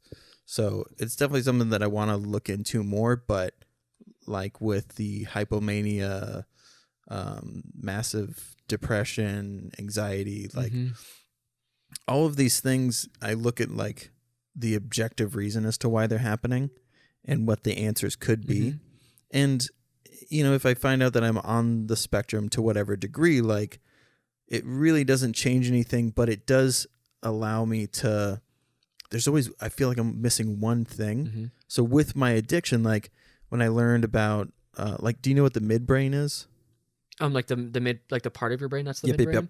A little bits of it, but not too much. So it's your passive instincts, like breathing, going to the bathroom. Like there's passive things that your body just knows that it needs to do. Blinking is one of them. Your heart beating, like just passive. You don't actively go, okay, heart, you need to start beating now. So that's what the midbrain takes care of, shit like that. The limbic system is like the decision-making stuff. So it's like, so midbrain says we're hungry. Limbic system says, all right, what are we going to do about the hunger? We could go here, we could eat this, da-da-da. Then the prefrontal cortex says, okay, let's do the thing. So now we're going to drive to Arby's and go get whatever. So like when I learned that addiction, like messing with your dopamine levels, it literally, because your brain had to introduce a reward system to survive. Like water, like your brain had to be like, okay, we're going to get a little dopamine kick when we have water because we need that, and we need to make sure that the body like associates it with a positive thing. So substance doubles the dopamine rush. And so your midbrain has no idea that it's not an actual survival thing. Yeah. So your brain just gets rewired to think that it is a survival thing, because on the base passive level, your midbrain is like, we know the dopamine means we're surviving. So keep doing the fucking thing. So when I learned that, it was like, your brain doesn't give a shit about your feelings. Like it's such a objective thing to be like, oh, So like when people say like, I don't know why I even reached for the bottle. Like I didn't want to get drunk. I didn't want to do this. It's like at a certain point, it's not up to you anymore. So like you have to learn that like your brain doesn't necessarily have a moral compass. Yeah. And so I think that's the one thing too I really applaud you both on is how you've used this podcast to not only like really provide a vulnerable, intimate experience of your journey, Chris, but also allowing like your family to be a part of that and share that. Cause I think that's an incredibly unique and a very, for a lot of people, I'm sure is kind of their kind of way of being able to like not only exhale, but also hear about their journey themselves. Cause there's not resources like this out there. So I think that's really incredible. Well, and like no one that when I learned that was that was his turning point. Like 1% of what they teach you when you're in treatment. They associate feelings with all of these things, which I think is a huge mistake because there's so much shame associated, or so much more shame that can be piled on if you relapse. When you have feelings and all of these things that are attached to this, rather than these objective truths, you're going to feel twice as bad. And so that's why they say, like, when people relapse, it's usually 10 times worse than when they were in addiction in the first place. It's usually really fucking bad. That's why, like, people, when they say, like, they relapse, they went on a bender. Like, they didn't just relapse. They just went full off the rails. Is because so they teach you to have a higher power. So now you've let your higher power down. You've let your family down. If you have a belief system, you let God down. Like all of these things. And it's like, oh my God, of course you're going to go completely nuts. Like I'm the only one out of the group of people that I was in treatment with that has not relapsed, which is awful. And I think it's because they try to put these emotions onto all of these things when it doesn't need to be. Yeah. Gosh, thanks for sharing. I didn't know like a lot of like even the terminology. I had no idea like that's what bender meant, and it's always such a great, I think, heartfelt learning opportunity for everybody who listens. I always learn so much. Well, and you're a big part of people's learning experience, I think, as well. Because when you shared our stuff, you didn't just share that. You said, give me some links so that I can make sure that people have resources. And it's something that I lack in doing. I'm trying to do better at it. But like, yeah, there's all kinds of things. But I think that brain function thing is fucking huge. Anyways, back to your relationship with Zach. I love our conversations. It's fun. No, I always appreciate you being vulnerable and sharing that stuff. Well, yeah, I think that the things that I've gone through, I always want them to, like, in any time when people, like, I'm a try hard. Like, it seems like I'm really invested in trying really fucking hard.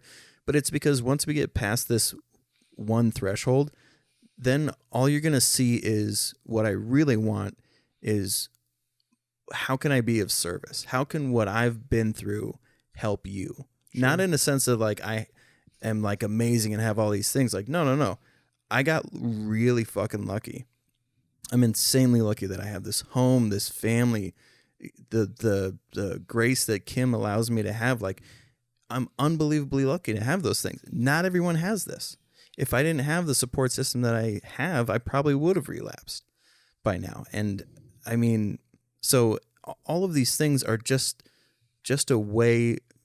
Use me in the sense that like I'm lucky enough to be able to function now. How did I get there? What of that experience can you now use to be applied? And it applies to people who are not addicts too. Like non-addicts have talked to us about how like certain aspects of what we've been through has made them reassess kind of how they function in the world. And it's, yeah, we're not, I mean, look at me. I'm wearing athletic wear and sweatpants and Crocs. My God. At least you wear black socks with your Crocs. Yeah. Oh, very true. I'm wearing koala socks. I love them. Your socks are very qualified. Yeah. Thanks. But anyways, okay. Gosh, you Take out of two. breath. Wait, can I pee real quick?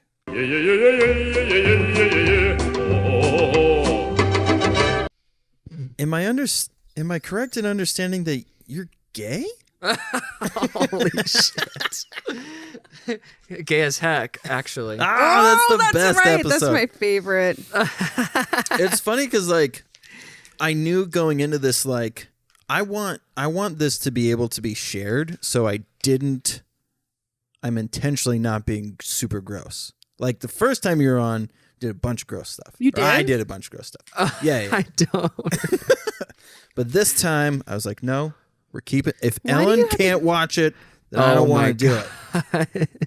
Why you gotta be gross? By the way, how did you react when you heard about Ellen's debauchery? I'm No, Yeah. you can say no comment. no, I don't know. I'm in the camp that Ellen could have done more. I think I'm wondering if someone at that status of having a show, like she was nearing like retirement from the show anyway, with like she was talking about possibly retiring from the Ellen show. But I think from what my understanding was, like, especially from like her, her explanation is that she was very separate from the show, like from all the hard, like she literally shows up, they give her like the things that they're gonna be talking about, and then she leaves. Like she does nothing behind the scenes. So the hard part is like, yeah, like you are the show, and you're not a part of like the production. You're not a part of any of that behind the scenes stuff. So you are, unfortunately, you're attached to that because that is your show. And there's been a lot of calls of even sexism and racism within the show for quite a long time, and she's never done anything to address it. Yeah. If anything, she'll put a Band-Aid on it. So I think this was a wake-up call that need to do better about that. Yeah. Absolutely. Okay. Yeah. Yeah. Okay. So now, who proposed to who? Zach was very passionate about doing the proposing. We actually talked about this like a year and a half ago. We were watching a film, and we both were pretty buzzed, I think, at that point too. And it was like 11:30 at night, and he just immediately paused the film. He looked over and he was like, "Can we talk about wedding stuff?" And I'm like, "The fuck." It's like, dude, it's like 11:30. We both have had a couple of drinks. Like, are you sure? And then, because in my mind, I just assumed that we would leave it up to someone to end, because someone will just do it first. That's Okay. what my so brain funny. was. I imagined it being a race. That's kind of what it was to me. I'm like, okay, once I think of a couple of really good ideas, then I can maybe think about the timeline and all of that. But then no, Zach was like, you know, it's if it's okay with you, like it's really important for me that I do the proposing. And I'm like, okay, if it's something that you're passionate about, like I'm indifferent to whoever does it. So if you're more passionate about it, great. But then, you know, that was like a year and a half, about I think 2 years ago, and we both have already started talking about like we're planning on eloping in June. Oh yeah, I haven't told you that. Shit. And so you know, we've been talking about that for like last like 5-6 months. So I'm like, but I'm also like looking at my watch or my clock, and I'm just like, kind of running out of time. I kind of want to be a fiance for a little bit. Like we have less than a year now. And so whenever that we had like, you know, a family gathering, you know, or like a celebration or like a birthday, I'm always like looking in his pockets. You get like super dressed up. You're like, this is it. Yeah. yeah. But yeah, it was fun. We, on our 3-year anniversary, every year anniversary, we go to Moscow on the Hill in St. Paul. Okay. Beautiful Russian restaurant, really great food. That's where Zach asked me to be his boyfriend. And cute part, it's like I think it's called like Cathedral Hill, like they have cobblestone streets and stuff. Okay. It's a really cute part of St. Paul. But it was very intimate. It was just, you know, him and I. We just were talking about how grateful we were for each other, and it was, you know, then he asked me to be his, you know, partner, his husband, life partner and husband. And I think if you would have asked me like 5 years ago, like, yeah, I want the big Hallmark film, like big engagement, like shocking, whatever. But I really loved how warm and intimate, how very us it was, because that's what our elopement is planning on kind of being anyway. And it felt very us, which I appreciated. Yeah, that's awesome. Yeah. Yeah, it was interesting to see, like, you were so loud before, And then when Zach came in, you learned to like have reservations. Mm-hmm. And, you know, I think that's really important in relationships. And obviously I'm a fucking open book and blab all of the shit. But like, I love when, I know what I can compare it to. Kim and I do not poop with the door open. Mm-mm. It's a no-no.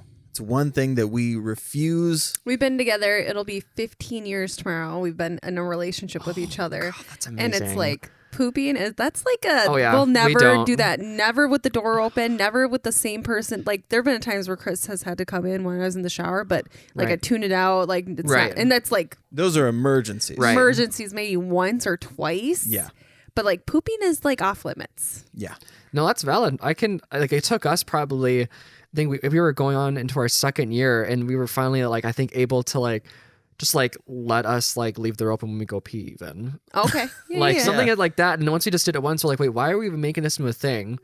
You know, so it's really funny. But yeah, so like that, the only reason I compare it to that is like, everybody doesn't have to know every single intricate detail of a relationship. Yeah. And I've noticed that about you is like you are able to have, it's nice to know that this is just for us type of things. Yeah, I loved that and I really appreciated that. And I always like to compare Zach to like, I'm like a kite always like flying around in the sky, always just like loud, idealistic, like none of it's even, some of it's not even realistic, but Zach is always like just like the one kind of holding onto the kite, making sure that I stay grounded sometimes because he's very chill. He is very, like I love the aspects where we're both very different because it's pretty amazing. Yeah. That's awesome. Well, so very beautiful. Congratulations. Thanks. Very excited for you guys. Hell yeah. Have you hit 30 yet? No, Zach did this year. He thinks he's ancient. Amen. Of course he's not. I mean, none of us are. Because what are you, 26? Yeah, 26. Okay. Yeah. I was going to say 25 and I was like, I think one more. No. Just add one more. And you're going to have your doctorate? Damn, you're a badass. Gosh. Such a bad bitch. My God. So unimportant. Speaking of things that are unimportant, Kim Duke, what do you have on your pillow? I have a snack. A snack. Snacky. Do you have any allergies to anything? No. So I don't know if Thanks you for remember asking. this part of the.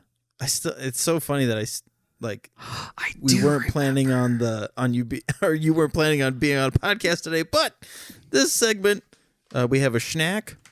With COVID, we'll just dump it in her. Yeah, like, sounds don't good. put your hand in there. That sounds dig good. around in there.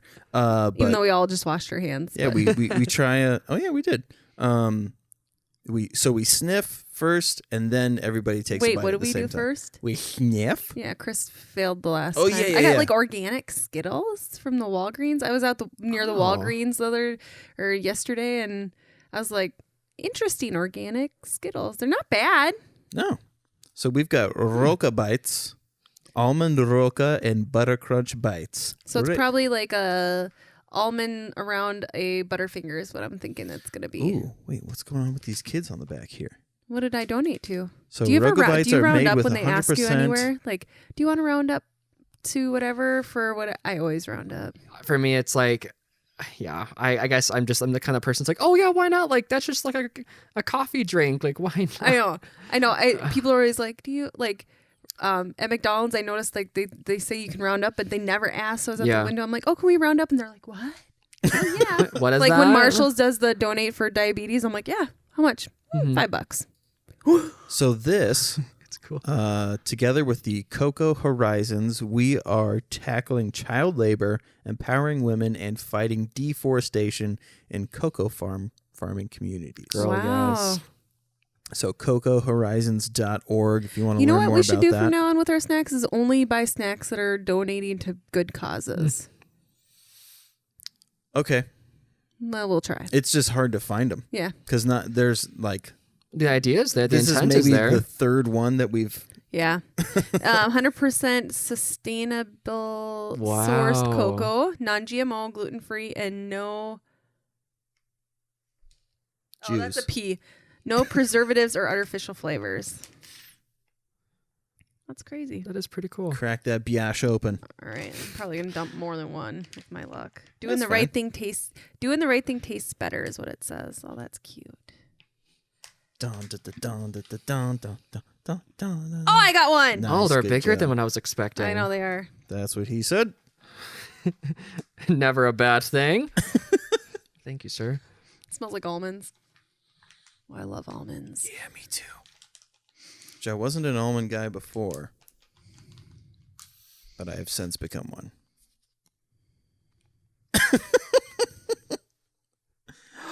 Look at your beautiful face. I wanted to shave my beard yesterday, but Zach was like, "Hell no! You can shave your neck, but keep the face." Yes. Look how bush Chris has gotten over here. I wish I could. He's so white. He's so. Like there's so much white in there. I love it. He's old. Okay, ready to taste it?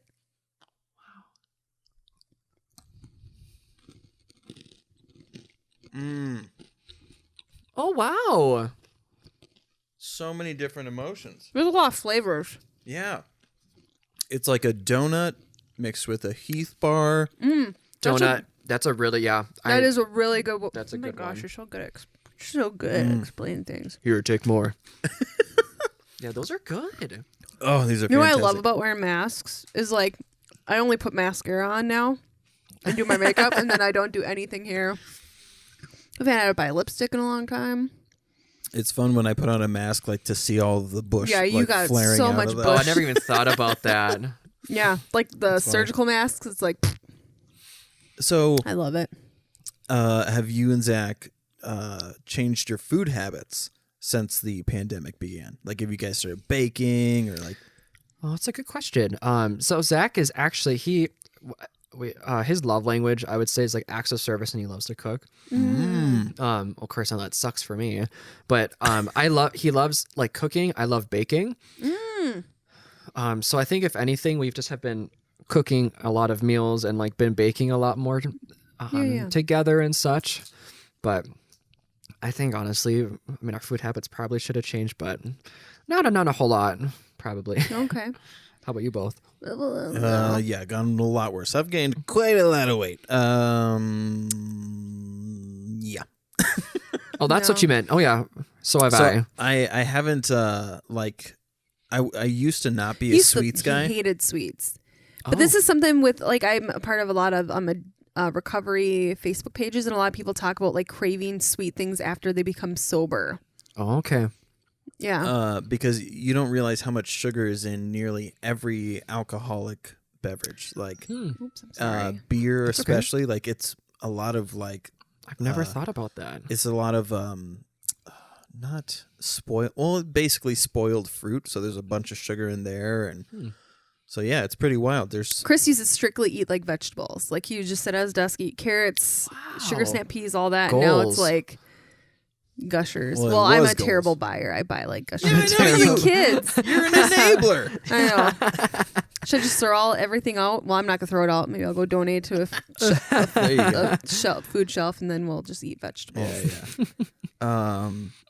So man, we need to have you if Zach is willing to come on. It would be. Oh, I'm sure Zach would be like starstruck. He'd be like, why do they want to hear me talk? Because he thinks he's so like not cool, but I think he's like the coolest human ever, and I think you all would get along well. We've had people on where they're like, what would I talk about? What's interesting? I'm a journalist. I mean that's know what how to get happened in when there. you were like, so like you both sat down, got the headphones on. I'm like, oh, like you guys, you both are getting ready for a podcast. Like, oh, who are you gonna be interviewing? And then you're like, why aren't you coming in here? And I'm like, I don't have anything to like. I don't have anything interesting to share or different. And then you learn that you changed someone's life.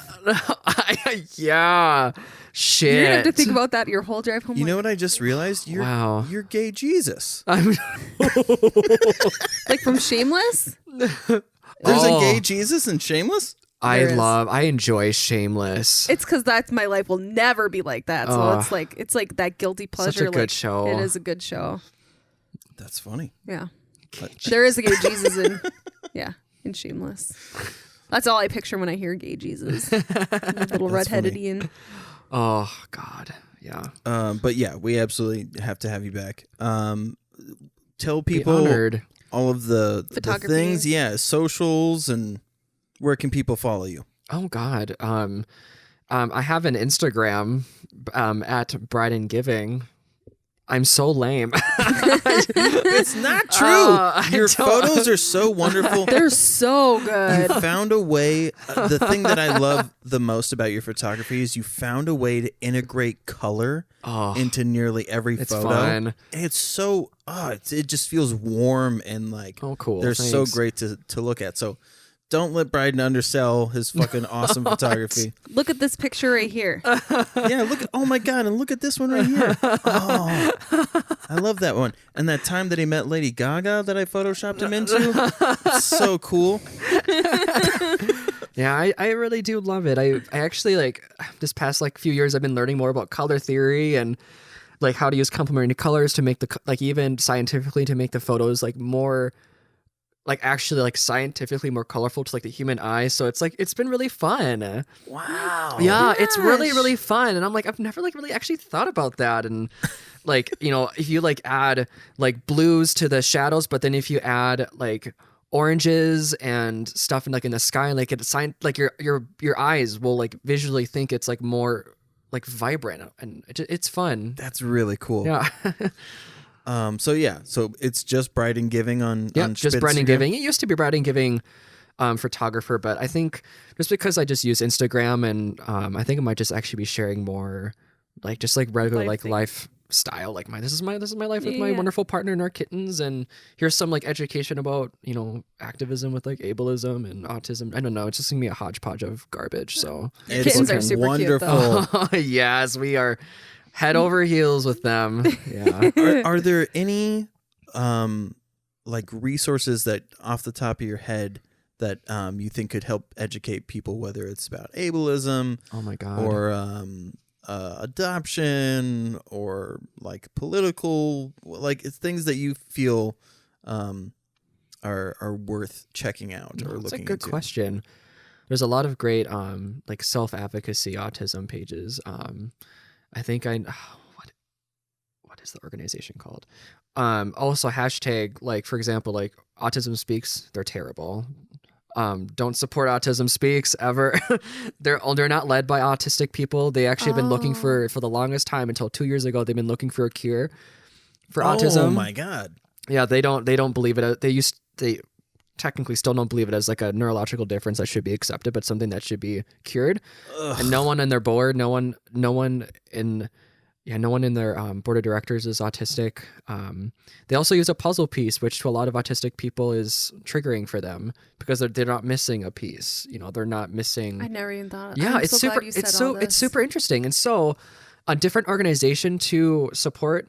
The acronym is ASAN. It's like Autistic Self Advocacy Network, and they have really great resources and like really great position statements and papers about Autism Speaks and different things within like our society that just to rethink about, which I think is really cool. Well, that's awesome, man. Well, Kim Duke, anything you want to add? You want to flash the camera or? No. Not today. Maybe in 2 months when I lose this COVID Oh. weight. This has been such an honor and so fun. Thanks for helping us move again. that elliptical. It was really nice. Oh yeah, Oh my gosh. he ripped 3 shirts while moving the elliptical. It's just so jacked. I thought, honestly, when you walked in in like sweats and all that, I'm like, yeah, we're going to have like such a chill session. Yeah, because that's how we normally dress. Yeah, So we were yeah. like, good, somebody finally got the memo. Oh, fun. Okay, well, the last thing that we say, Sorry. you okay? Oh, what a week. The Poddy Woddy thing makes so much more sense now. I literally thought you were joking. Like I just want to watch you go to the bathroom on the toilet, quote unquote Poddy Woddy. I was like, haha, Chris is just being like cute Well, and warm now- and he's like, And now you know he connecting. doesn't want to watch people poop. So you're like, that makes no sense. Now that makes it even funnier because your response was like you were all on board. Like, yeah, I'll watch you go to the bathroom. Yeah, because I was like, yeah, because he was like, I was like, he's connecting. Like, of course, like it's like it's our cute way of like connecting and sharing with each other. And fuck, yeah. Okay, so oh Shit. Yeah, He has receipts. yeah. Wait. Where is it? Oh my lord. Okay. This is my life. I said, oh yeah. So you posted that thing, showing that we were in your podcast list, and I said, God, we missed the shit out of you. And then you said, absolutely, let me know if you need extra hands this week. And I said, I'd rather have you come be on the Poddy Woddy. And you hard reacted, and I said, Sunday? ? And you were like, I can make myself free. And I said, Yas, queen. What time works for you, babe? And you said, I'm really flexible on Sunday to watch you take a shit. What a supportive friend. That just goes to show. Because I thought you were actually still talking about the elliptical needing to be moved. Oh, that's so funny. Oh, I love you both. Those are so incredible. Okay, so the last thing that we do, our listeners are called ducklings. So we say, au revoir, little ducklings, quack, quack. Au revoir, little ducklings, quack, quack. Bye, little ducklings. Quack, quack. Good job.